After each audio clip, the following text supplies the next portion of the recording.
अस्सलाम वालेकुम judicial aspirants. आज के इस वीडियो में हम डिस्कस करेंगे एफआईआर को।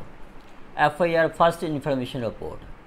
फर्स्ट इंफॉर्मेशन रिपोर्ट इसका मकसद क्या है? एफआईआर को लॉज करवाने का, एफआईआर को दर्ज करवाने का मकसद क्या होता है? मकसद ये होता है कि to set laws into motion, कि कानून को हरकत में लाना।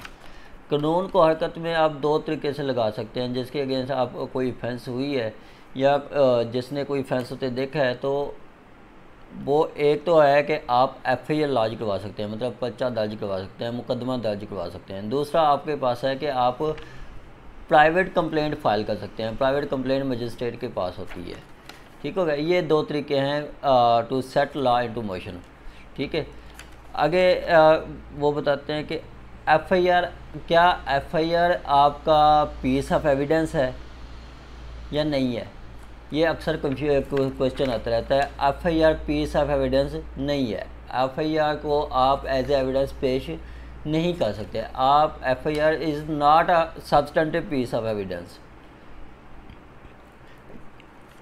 एफआईआर आपका पीस ऑफ एविडेंस नहीं है, लेकिन हाँ, एफआईआर को आप कंट्राडिक्शन और कोलैबोरेशन के लिए इस्तेमाल कर सकते हैं अगेंस्ट द मेकर। मतलब जिसने एफआईआर लॉज करवाई है वो अगर कोई आप फर्दर ट्रायल में कोई आके बयान दे देता है कि मतलब उस एफआईआर के अगेंस्ट कोई बयान देता है, तो वही एफआईआर आप एज ए कोलैबोरेशन या एज ए कंट्राडिक्शन आप उसे पेश कर सकते हैं।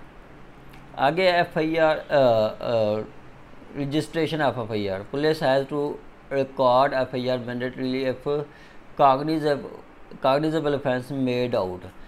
यहाँ पे वो वाज़े कर दिया है कि अगर आपकी कॉग्निजेबल ऑफेंस मेड आउट हो रही है तो पुलिस बाउंड हो जाती है।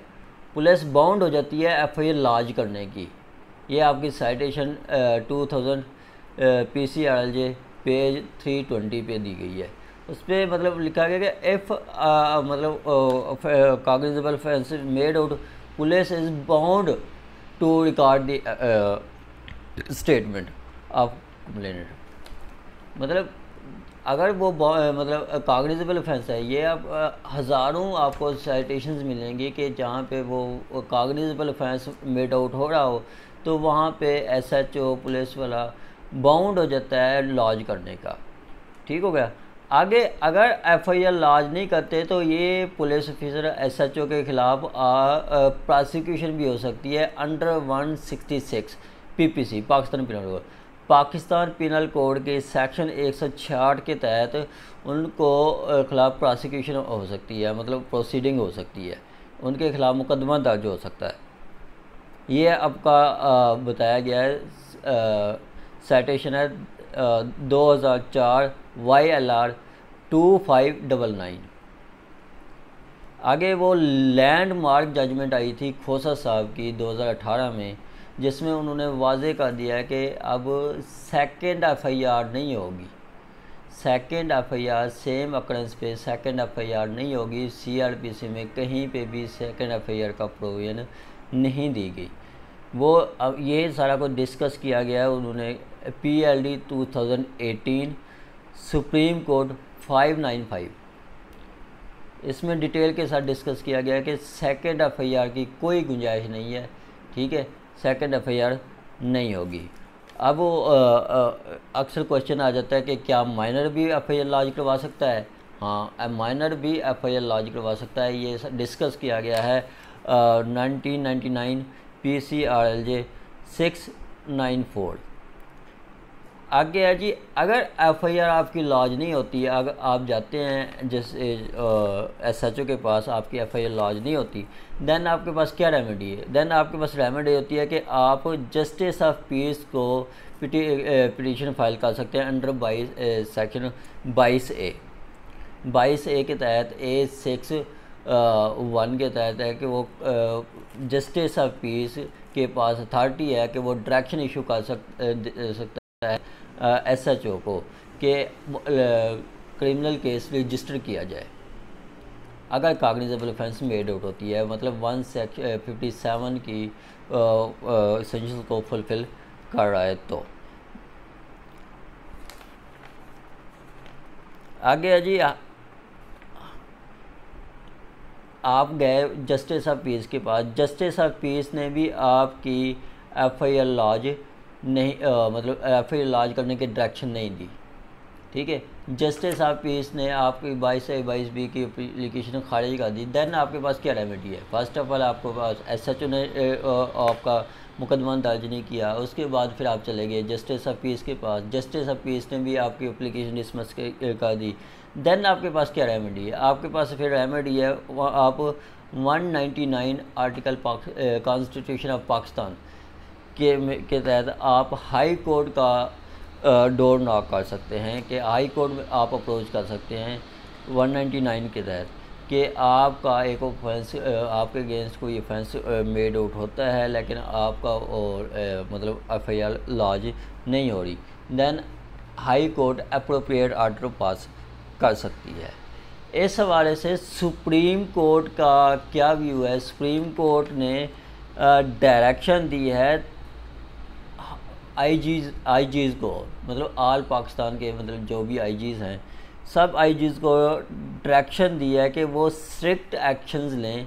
किन लोगों के ख़िलाफ़? उन लोगों के ख़िलाफ़, उन पुलिस ऑफिसर के ख़िलाफ़ जो कि रिस्पॉन्सिबल होते हैं एफआईआर रजिस्टर ना करने के। मतलब एक SHO के पास एफआईआर दरख्वास्त आई, उसने नहीं लॉज किया, उसने मुकदमा दर्ज नहीं किया, ठीक हो गया। तो सुप्रीम कोर्ट ये कहती है कि आईजीज़ इन लोगों के ख़िलाफ़ डिपार्टमेंटल प्रोसीडिंग इनिशिएट करें, इनके लोगों के ख़िलाफ़ आप इंक्वायरी करें कि ये क्यों ऐसा कर रहे हैं, ठीक हो गया। आगे डायरेक्ट कंप्लेंट, आपकी एफआईआर लॉज हो गई, एफआईआर आपने लॉज करवा ली, मुकदमा आपका दर्ज हो गया, फिर भी आप एफआईआर की कंटेंट से सेटिस्फाइड नहीं है। एक पर्सन है, उसने एफआईआर करवा ली, वो एफआईआर के कंटेंट से सेटिस्फाई नहीं है, या वो पुलिस की इन्वेस्टिगेशन से सेटिस्फाई नहीं है, देन वो उसके पास पावर है कि वो मतलब रेमेडी है कि वो प्राइवेट कंप्लेंट भी फाइल कर सकता है अंडर सेक्शन 200 CRPC, ये कर सकता है। ये हमारे कुछ लीगल मामला से। अब हम जनरल देखते हैं कि एफआईआर के कितने कॉलम होते हैं, कैसे होते हैं, क्यों होते हैं, ठीक है। एफआईआर के टोटल 6 कॉलम होते हैं। फर्स्ट कॉलम में आपका तारीख़ वक्त रिपोर्ट होती है। तारीख़ वक्त रिपोर्ट में लिखा जाता है कि बाहवाला रपट नंबर, बाहवाला रपट नंबर 100 एंड 100 मोरखा 11/4/2020 बावक्त 11 बजे दिन, ये लिखा जाता है कि मतलब इस टाइम हमें रिपोर्ट मिली है, इसके तहत हम ये एफआईआर लॉज की है। दूसरा है कि कॉलम नंबर 2 है, उसमें नाम व सुकूनत इत्तला दहिंदा मुस्तकीर, मतलब कंप्लेनेंट जो होता है उसका नाम और एड्रेस वगैरह होता है। तीसरा कॉलम नंबर 3 में वो मुख्तलिफ कैफियत जुर्म मादफ़ा, मतलब वो तीसरे कॉलम में हम सेक्शन और आपका वो अगर कोई मतलब रिकवरी हुई है या कोई चीज़ खो गया है तो वो हम लाजमी उसमें मेंशन करते हैं। जैसे हम लिख देते हैं 392 PPC 392 PPC, और जो माल खोया गया है 6 लाख की, मतलब 6 लाख कैश प्लस 50 तोले गोल्ड सोना। ये कॉलम नंबर 4 क्या है, उसमें लिखा गया कि जाए वक़ुआ, मतलब अक्रंस प्लेस कौन सी है, उसके अलावा अक्रंस प्लेस से थाना के तक फासला कितनी है, उसके अलावा वो किस साइड पे है। अब हम लिखते हैं कि मजंग, लाहौर का एक इलाका है मजंग, मजंग वो जाए वक़ुआ है, ठीक है। थाने से उसका फ़ासला 2 किलोमीटर है, 2 किलोमीटर फासला आपकी शुमाल की साइड है। Section column number 5, column number 5 में लिखा जाता है कि कार्रवाई मुतल्लिका तफ्तीश, अगर इत्तला दर्ज में कोई वक्फ़ा हुआ है, अगर आपने एफआईआर लॉज करने में मतलब इंफॉर्मेशन देने में पुलिस को थोड़ा लेट हुए है, तो उस दौरान या पर्चा दर्ज करने में थोड़ा डिले हुआ है, तो उस दौरान जो पुलिस ने कार्रवाई की होती है उसके बारे में डिस्कस किया जाता है। उसमें वो मोस्टली आप FIR पढ़ते हैं, उसमें लिखा हो जाता है हासबे आमद दरख्वास्त मुकदमा दर्ज रजिस्टर हुआ, ठीक है, ये उनका लगा देते हैं। बाकी कॉलम नंबर 6 है। कॉलम नंबर 6 आपका ये एक थाने से रवानगी की तारीख का होता है, ठीक हो गया। इसी तरह कॉलम FIR में जो चीज़ें पढ़ने वाली होती हैं, जो हम अब जब FIR हमारे सामने आती है तो FIR में हमने क्या चीज़ों को गौर के साथ पढ़ना होता है। बीइंग ए लायर हमने FIR में से क्या क्या चीज़ें पढ़नी होती हैं, वो है कि सबसे पहले हमने देखना होता है कि टाइम, ठीक है, टाइम क्या है, ठीक है, और क्या FIR के एसेंशियल्स हैं, मतलब एक आप एसेंशियल FIR लॉज करवाते हैं तो उसमें एक 4 एसेंशियल्स हैं कि आपका FIR में लॉज करवाते वक्त आपने अपना टाइम, डेट, प्लेस ये लाजमी मेंशन करनी है, ठीक है, किस टाइम किस जगह पे और किस डेट पे आपका ये अकरेंस हुआ है, ये लाजमी मेंशन करना है, ठीक हो गया। उसके अलावा जो हम FIR पढ़ते हैं तो हमने क्या क्या चीज़ें देखनी होती हैं, उसमें हमने देखना होता है कि जो इसमें मुल्ज़मान है वो आया कि नॉमिनेटेड हैं या अननोन है, ठीक हो गया, या एक मुल्ज़मान 10 हैं तो किस मुल्ज़म के पर कौन सा रूल दिया गया है, ठीक है, जैसे असलम के पास छोटा और सलमान के हाथ में पिस्टल था जिसने फायर की। इस तरह हमने देखना होता है कि अक्यूज़ को रूल क्या दिया गया है, ठीक हो गया। उसके बाद हमने देखना होता है कि इसमें जो अगर FIR हुई है, ठीक हो गया, FIR के बाद FIR में लिखा गया कि टांग पे एक फायर हुआ, जो पोस्टमार्टम रिपोर्ट आ जाती है उसमें फायर आ जाता है कि FIR में लिखते हैं दाएं टांग पे, आपका पोस्टमार्टम में रिपोर्ट आ जाती है वो बाएं टांग में। ये भी मतलब हमने देखना होता है कि ये क्या क्या चीज़ें हैं, ठीक हो गया। उसके अलावा सबसे अहम और लास्ट थिंग हमने क्या देखनी होती है कि हमने देखना होता है कि हमने FIR पढ़नी कैसे है, हमने FIR पढ़नी कैसे है, उसके बारे में वो कहते हैं कि FIR आपके जहाँ हाथ में जब आती है तो FIR को कम अज़ कम 3 से 4 दफ़ा लाजमी पढ़ें, 3 से 4 दफ़ा FIR को लाजमी पढ़ें, ठीक हो गया। और उसमें FIR में देखें कि आपका डेट ऑफ अकरेंस क्या है और डेट ऑफ रिपोर्ट क्या है, मतलब आपका वक़ूआ कब हुआ है और रिपोर्ट कब हुई है। वक़ूआ हुआ है आपका सपोज़ 1 जुलाई 2020 को, आप रिपोर्ट कर रहे हैं 6 जुलाई 2020 को, 6 दिन का डिले फैटल होता है। डिले में वो समझा जाता है कि ये बाद में उन्होंने सोच समझ के साथ, कंसल्टेशन के साथ, किसी वकील साहब के साथ कंसल्ट करके प्रॉपर स्टोरी बनाई गई है। डिले हमेशा फैटल होता है, ठीक हो गया। उसके अलावा जो मतलब FIR में देखा जाता है कि आया कि इस थाने की जुरिसडिक्शन भी बनती है या नहीं, ठीक हो गया।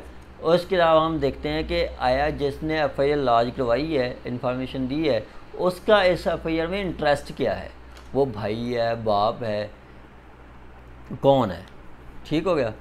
उसके बाद जब हम FIR पढ़ लेते हैं तो हमने देखना होता है, सपोज़ उन्होंने 406 लगा दिया है, ठीक है, तो 406 में हमने ये देखना होता है कि आया कि ये 405 के एसेंशियल इंग्रेडिएंट्स को फुलफ़िल कर रही है FIR या नहीं, आया कि ये ऑफेंस मेड, मतलब इस स्टोरी के अकॉर्डिंग FIR ऑफेंस मेड होता है या नहीं होता, ठीक हो गया।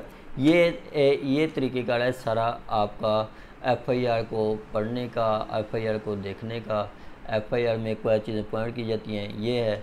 उसके अलावा लास्ट थिंग ये चीज़ है कि आप FIR की कापी कहाँ जाती हैं। FIR की टोटल 6 कापियाँ होती हैं, ठीक है। एक FIR की कापी दे देते हैं उसी टाइम कंप्लेनेंट को, ठीक हो गया। एक रह जाती है रिकॉर्ड में, एक चली जाती है मजिस्ट्रेट के पास, एक चली जाती है DPO के पास, एक चली जाती है DSP के पास और एक प्रोसिक्यूशन डिपार्टमेंट, ठीक हो गया। Thank you so much for watching this my video. Kindly मेरा ये चैनल चिन्हार जुडिशल एकेडमी सब्सक्राइब कर लें। Thank you so much.